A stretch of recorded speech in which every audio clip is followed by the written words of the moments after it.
Hey there, how are you? So happy Thursday. I let everybody know I was going to be on this afternoon, but I didn't say exactly what time. So um, here I am, and I've got the two things. So lots of people ask me, right, like, what is it like to have a life coach or a health coach? Like, what you do, right? Like, I've had people ask me, are you just a cheerleader?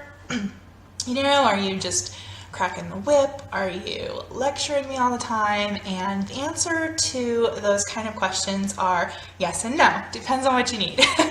Some people need a little bit more accountability and someone to really, help them push through things. Other people need a cheerleader. It just depends, right? But there are two things that I do with everybody right off the bat, usually in the first session, especially. And I can sum them up really quick. I hope you'll stick with me and get a little free coaching here because basically I'm giving you a free coaching session. Obviously, if you're here live, type in your questions and I will coach you specifically on your things.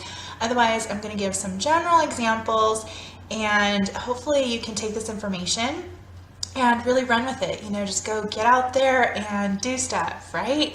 So let's see, I'm just checking here. Everything looks good. So like I said, if you're here live, leave me a comment, leave me a like, leave me a heart. Let me know if this is helpful to you because I want to bring you a lot of value. I'm not here just to waste time. So my question to you and to most people is, what do you want? So we all have a lot of things we want, right? And we think about it, right? You kind of stick it in the back of your mind. You may not actually pull it to the front, or there may be one or two things that you really know would be life changing for you. So what do you want? And if that question's too big, which sometimes it is, what do you want just for the summer? Just the summer. Is there an experience you want to have? Do you want a new job? Do you want to improve your health? Do you want to lose weight? Do you want to have great skin? Do you just want to have more time to read fun books? And maybe you just want to binge watch your favorite old show on Netflix. I don't know what it is, but I want to know what you want. So everyone can have, I'm a firm believer that you can have what you want. What usually catches us up is that we don't really know what we want. So I've had this experience in my own life where I thought I wanted something, and then when I start going for it, and maybe I kind of get a taste of it, or even get it, and then I find out maybe I didn't want that, right? Or I think I want something, but I'm never actually taking the steps and never actually moving forward to go get it. And in those cases, I tend to dish out a little tough love and say, your actions reflect your true desires. So if you say you want something, but you never take a step to move towards it, maybe you don't actually want it. Or if you actually do want it, we need to look at why you're not trying for it. There's things that block us all, that hold us all up. We're afraid of failure. We're afraid of being too great even. Sometimes this happens and you think, if I get everything that I want, how will I bear it? And you may not actually think that in the front of your mind all the time, but it is something that happens. Like, what if this exceeds my expectations and it kills me? So think about that. And of course, I talk a lot about how when we have these great goals, this is something in my formula that I use with all my clients because I found it to be very helpful from the very beginning working with goals is also to work on your health. So not everybody needs help with their health, but I did find that most people do. Most people have things they want, but they're too tired or they're too sick or they just don't feel good, right? Just feel kind of crappy and are waiting for that magic day when they wake up with this boundless energy and can go conquer the world to start doing stuff. Well, that's kind of my two-pronged approach then. We work on your goals, we work on your desires, we look at all those things, including the steps to get there, and we plot and plan and strategize, and it's great. But in tandem, if you say to me, hey, I didn't feel good enough, if we talk about something and the next week we talk again and it's like, well, did you do these things that you decided to do? And if you say, no, I was too tired, I was too sick, Well, that's when I'm going to step in and I'm going to say, hey, let's look at what's making you tired and sick, and let's see if we can solve those things in tandem with achieving these other things. Maybe if you feel too tired to do this first step, let's look at what we can do to get you feeling well enough to take the first step. So we combine things that way. Does that make sense? I hope that's making sense. Every goal you can Google, right? Professor Google will give you 1,000,001 ways to accomplish your goal. But what if that blog post or that expert podcast or that video isn't really applicable to you, right? We're all unique. We are all this mixture of introvert, extrovert, energy. We all have different family situations. We all have different friends, social obligations, work obligations. We all have different hobbies. We all have different likes and dislikes, right? So based on you uniquely, Professor Google might give you top 10 things to do. Let's just say you're looking for a new job. Top 10 things to do to get a new job. It's going to tell you, revamp your resume, make it really pop, and go networking and do job searching online and post your resume here in these places. And, it'll tell you all the things to do. But what if you don't have the desire to network, right? What if networking is really hard for you? And it's not really strategic either in a lot of cases, because just showing up to a room with a whole bunch of other unemployed people and passing out your business card or your name and phone number may not necessarily get you the results you want, even if it is something you like to do or are very skilled at. So these are the things we start to talk about, right? So of course, you can Google things and you can get lots of brainstorming ideas and you can try to head out on your own. But with me, I like to look at strategy. I like to say, when you spend time on something, where are you going to get the most value for your effort? And sometimes that just takes an outside perspective. You have a perception of who you are and what you can accomplish. And I'll let you in on a little secret. You can accomplish so much more than you think you can. I mean, you have no idea how much I have seen people accomplish that they never in a million years thought they could, but in just a few weeks, because we're holding this different space, we're holding this space of infinite possibilities, then all of a sudden, taking that one little step into that infinite possibility might seem a little scary, but you do it, and pretty soon that opens up a whole new vision for you, right? A whole new level that you step into and you're comfortable in that just a little bit ago you didn't think was ever a possibility. So this is where Google lets us down, but other people can help us.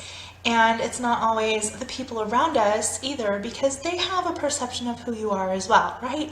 Your friends and family, your parents, they all look at you in a specific way based on the experience they have with you or who they think you are. And I'll give you an example. I mean, like my mom and dad, my mom, she'll admit it even, she says sometimes when she looks at me, she just still sees her 2-year-old little baby. And I see that in how she treats me, right? It's that mothering, that maternal instinct and things like that. And sometimes I have to remind her and remind myself even, that I'm an adult and I can handle these things. So that's just a really small example. I mean, it happens with your friends, your cousins, right? Your friends from school see you as that school person, who you were then, even though you've changed so much. And even if they have kind of come along on the ride with you and still know who you are, they still have that perception of you, right? Like there is still that limit around who you are for them. So now I'm going to dive right in with the first two things that I always do in the very first session with my clients. And I want you to write these down, take this and run with it. And I want you to come back here and let me know how it goes. Or send me an email if you want to keep things private. I totally understand. Almost everyone I work with wants to keep things very private. So send me an email and let me know. I'd love to see your answers to these two things, and I'd love to support you in that. So the first thing is a simple homework assignment is to write down every single thing you want. Every wish, every dream, every goal. So if you're here with me now, take a few minutes right now even and just grab a scrap piece of paper and, excuse me, I have some allergies, and write things down, right? Just off the top of your head, whatever comes to your mind. You know, you want $1 million, or maybe you just want 10 minutes to take a hot bubble bath. I don't care, big or small, write them all down. In fact, sometimes it's, you know, the little things that mean the most to us, because even if you had $1 million, that doesn't necessarily mean that it's going to fulfill what you really want in life, because honestly, most of us, what we really want in life is love and fun and pleasure, and that's what we're striving for. And so we think that that $1 million might buy us our personal jet so we can go on all the fantastic vacations we want to, but at the end of the day, you might have enough money to afford the plane ticket to go on your fabulous vacation and still come back with that experience that you're craving. So you write down everything you want. Don't call this a bucket list, because personally I find that whole concept of bucket list to be a little morbid. So this isn't my dream list, this is my wish list, right? Like if you were writing a letter to Santa, what would you ask Santa for? All right. So the second one is to tackle the things on that list that will make the most effort or make the most change for you. So like I said, I'm all about strategy. I'm all about spending the effort that you can on the things that will make the biggest impact. So I'll give you a couple examples. I have a couple examples written down. And I'll tell you why though, why we tackle the things that'll make the biggest effort, or sorry, the biggest difference. Or the alternate idea is also to tackle the ones that are the easiest, the ones you can check off that list really fast, the ones that don't require the time or the money or training or special certifications or whatever it is that your dreams and desires take.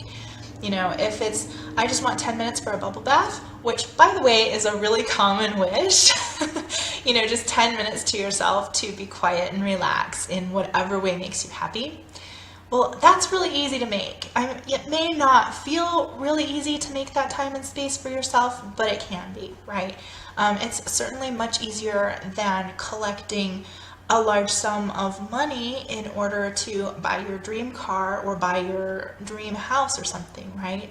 That you can probably take a little time with your calendar and let people know to not disturb you between 4 o'clock and 4:30 on Friday afternoon or something like that. So this is where we get very strategic, and that time will open you up to, you know, whatever creative solutions, right? When you relax and you have your creative solutions and then the next thing on your list seems more doable, there is just this domino effect. And I think you've probably experienced this where maybe you've got a project and it seems huge, but when you just take that first step, pretty soon the second step is easier, the third step is even easier.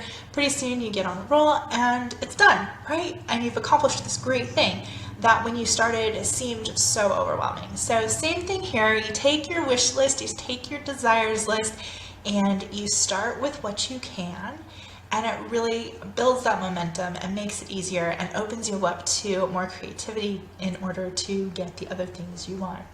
Let's say you want to get a new job, right? So there are so many ways to go about it. Like I said, you can Google it and get a ton of advice, but what we end up with are stumbling blocks, right?